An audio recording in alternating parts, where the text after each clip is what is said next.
Hello and welcome to Everything to Guppy, the podcast that talks about everything in the Binding of Isaac series of video games, from trinkets to items, to bosses, to sometimes pickups. My name is Gary Butterfield, and with me is the man who always tells the truth, Will Hughes. Hey Gary, what time is it? It's 2:30. 2:30. Have you ever heard that Spin Doctor song? What time is it? No, Gary, I've only ever heard 2 Spin Doctor songs. I bet you've heard 3. What a fun bet. I like this new character. Very specific Spin Doctor's Batman. Yeah. I bet you know how many princes there are. Yeah, I bet you don't know what their third album is called. If you do negative bets, you'd always win. They have a song called "What Time Is It?" where it's just the main Spin Doctors guy being a Spin Doctor guy, and he's like, "What time is it?" And then the other guys in the band are like, 4:30. Is it always 4:30? Yeah, it's always. And then the next line is, "It's not late, it's early." And I'm like, "What the fuck, guys?" Like, can I say 4:30? Kind of late. Kind of late. Either way, like it's kind of late for the day, and it's kind of late for the morning, and either way, like, shut up. I gonna need you to shut up, Spin Doctors guy. Like, yeah, Todd Doctors. Yeah. The Doctors of Spin are not in. So, in case it wasn't obvious, today we're talking about Monstro's tooth. Yep, the tooth-filled item that everybody so widely be tolerated in the Binding of Isaac. What's this guy do, Will? Gary, this is a 3-room active item. The description says summon Monstro, and gosh darn it if that's not what it doesn't do. Mm-hmm. It puts a cute little tooth around. If there's one thing this show has taught me is that I don't know shit about the cosmetic changes that a lot of these items do. I realized that you were going to say, if there's one thing this show has taught me, I don't know shit about teeth. And I was like, that's very specific. Like, yeah, Gary, if there's because we've never talked about them, so clearly I don't know shit about them. Mm-hmm. I know they're made of glass. Should we get into it now? I know that they often have their own personalities. Mm-hmm. And I know that every time a child loses one, they you have to burn it, or else a witch can use it. Or it grows another child. Oh, that's true. That's true. And that's what you don't want, because then that's how you get a good son situation. Gary, I just wrote about the good son for work. Aw. That's great. Yeah, I pitched the idea that if Culkin had been like 3 years earlier or older, it'd be a really good movie. I think that's probably true. I just watched. We're just talking about, because there's not a lot to this item. Spoiler. Yeah, don't worry, guys. We will cover every single thing about Monstro's Tooth, and it will take to it, folks. A minute. There's a YouTube channel that I watch called The Modern Gary, Rogue. Can we go back to talking about the tooth? It's these two guys. They do science experiment stuff in a real bro-y way that I don't feel entirely comfortable endorsing. But for some reason, they had Macaulay Culkin on an episode recently. And he goes by Mac now. He likes being called Mac. Mm-hmm. And he laughs at all his own jokes a lot. Yeah. Did he play any of his Velvet Underground pizza songs? No. That's too bad. No. The Pizza Underground did not make an appearance. That's too bad. Because it's not like a joke, but also it's not. It's not. Yeah, it's just not a joke. I don't know why it sounded like there's just more to that. Thing. It's just a thing that an old child actor did. Other than die, which is what they usually do. It's frequently what they do. Elijah Wood's in that movie too, and he's doing fine. He's actually doing pretty great. When you use this item, so you have that little tooth hanging around your neck. Use this item. Monstro, who we have some affection for. Absolutely. I think. Falls from the sky, drops on kind of a random enemy in the room. Does a pretty significant amount of damage to them. Yeah, reasonable. That's about enough to kill a first floor boss. Oh yeah. Yeah, this is a boss killer. It feels fiddly. Oh, it's incredibly fiddly. He misses a lot. Well, yeah, because he's a big dumb goofus. Yeah. He's a real dipshit. I want to be clear. I like my friend Monstro. I like my friend Monstro a lot. Yeah. I'm happy to have my friend Monstro hang out with me for a minute. I'm happy to transport his lungs into mine.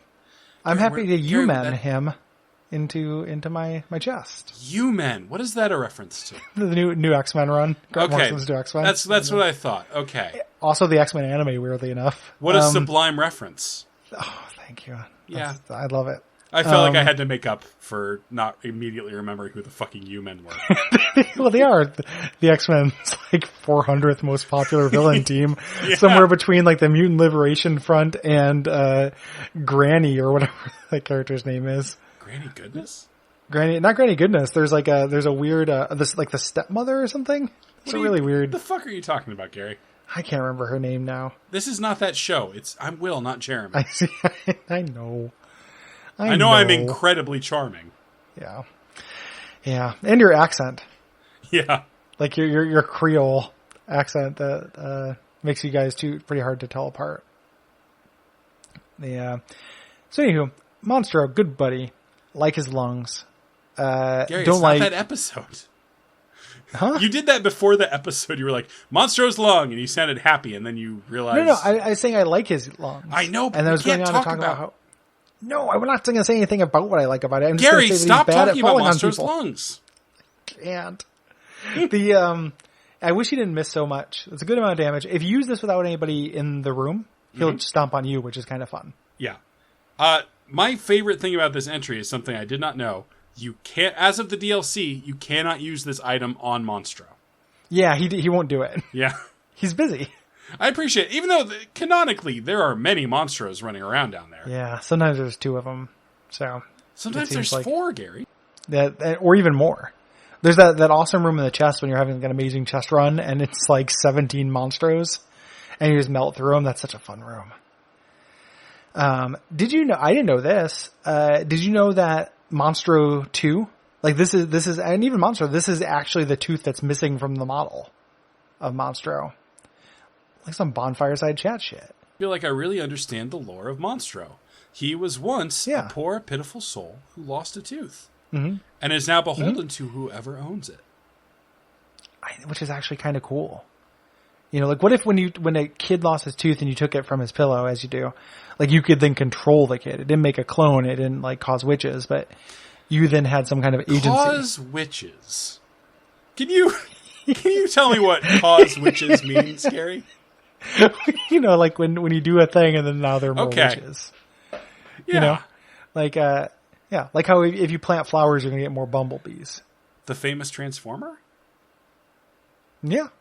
Yeah, the pissing idiot from the Michael Bay films. Gary, there's a decent chance that this is the first item anyone will ever unlock.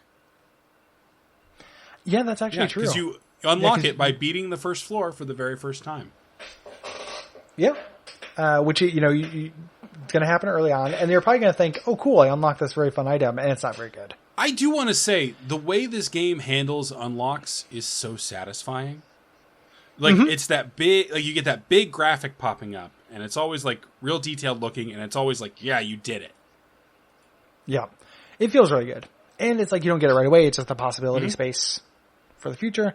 I like it better, you know, the game that I played the most hours of that's similar to this is Gungeon. I like the way this does better than Gungeon. Like, Gungeon tends to hide them a little bit more, but a lot of them you just get from shops. And this is more fun, I think. Have you ever made good use of this? No, Gary, no one has. I feel like I have maybe once or twice, but it's so exceedingly good rare. use is, like, I've killed a boss with it before, certainly. I might have done the thing the wiki talks about where you can use it as, like, a very, very shitty bomb. Because, like, all the stomping attacks in the game, it's coded as an explosion. Yes. So if you have Host Hat, you know, they won't hurt you, and you can use it to smash tinted rocks. If you go into an empty room and you go stand by the tinted rock, it will smash you and the tinted rock, which is usually worth it. Unless, of course, you have a bomb, in which case you could just do that. Unless you say you have the second most common pickup in the game, then perhaps you don't need to. 3-room charge is perfectly appropriate for this, given how it's, not very good. Yeah. Given how it's fine. Guys, not every item. And I'm sorry, folks, I shouldn't say guys. I'm trying to watch that language. I try to do it too, but it's very hard to get over it. Folks also feels a little bit like, because folks is like a folksy kind of thing. That used to have a different tenor, and it feels a little bit like I'm trying on something that doesn't fit me a little bit. I use it in headlines a lot because I like that kind of conversational tone. Also, I'm just a folksier guy than you are. Oh, yeah. Yeah, I say gosh. I say... You're whittling right now. It's true. That's that scritching sound in the background as I've just whittled 7 ducks. That's actually the colony of teeth under your floorboard that you collected from children, trying to call out to cause witches. Yeah, man. I'm just going to summon a horde of Devons. Yeah. Skylar, Devin, Madison, my unholy legion. Aiden, you were always my favorite. I had like half a point I was going to try to do here. Something about being folksy. It was built off of the folksiness. Folks, not every item's going to be great. That was the point you were going to make, and that is a good point. Because if every item's phenomenal, but I do think you can make items more interesting. Oh, absolutely. I think this item's interesting. I don't know. I don't know. It makes Monstro fall down. He's my friend. It's cute. Good theming. Yeah. You know? Good theming. Good less theming. Less interesting like effects. You know? Maybe Monstro came down and horfed. I think that's exactly the thought I was just having. Like, smash down and horf. That would be a little bit more interesting. Would you want the horf to be able to hurt Isaac? No. Okay. And I also think instead of it just happening on a random thing, I think they should give you a reticule. Like Epic Fetus does. Yeah, I think I could live with that. I think keep it at the 3. Yeah. I'm glad we fixed this item. Yeah. Edmund, where's our money? Edmund, pour the money in my mouth. Edmund, I'm whittling a money collection machine out of wood and teeth. Edmund, I'm Jeremy Greer. Can't you tell from my incredible accent? Jeremy Greer. Jeremy Greer. I think I said Jeremy. No, you did not. Well, I'm not him. I'm Jeremy. Jeremy Greer is a different. It's like Bam Margera's like weird country cousin. Yeah. Well, if people like the show, what can they do? They can listen to the seed I'm about to read. A. 2 F G 4 2 A R. They can also go to patreon.com/Duckfeed.tv. You got it. Thank you, buddy. Yeah, I got it. We've done 100 odd of these shows now. I've achieved my Malcolm Gladwell hours. You're the expert. You're an expert at saying that phrase. Yep. You can also rate and review the show. And you can tell your friends about it. Yeah, I feel real hyped on word of mouth this week. Yeah, let's really push. Hey, we're gonna push good mouth. Yeah, in honor of Monstro's tooth and also Devin's tooth, which I'm ready to deploy. Do you think that any of your teeth that you've lost in your life still exist? Oh, almost certainly. I think they're probably like semi-permanent, right? I don't think they like decay in that way. I think my mom probably has at least one somewhere. It just feels like if like I think that's true too, but it feels like then the world will be overtaken by teeth. You just look at all like the teeth through all the civilizations that have been lost, you know? I mean, they certainly decay eventually. Bones decay. Yeah. Good night. Good night.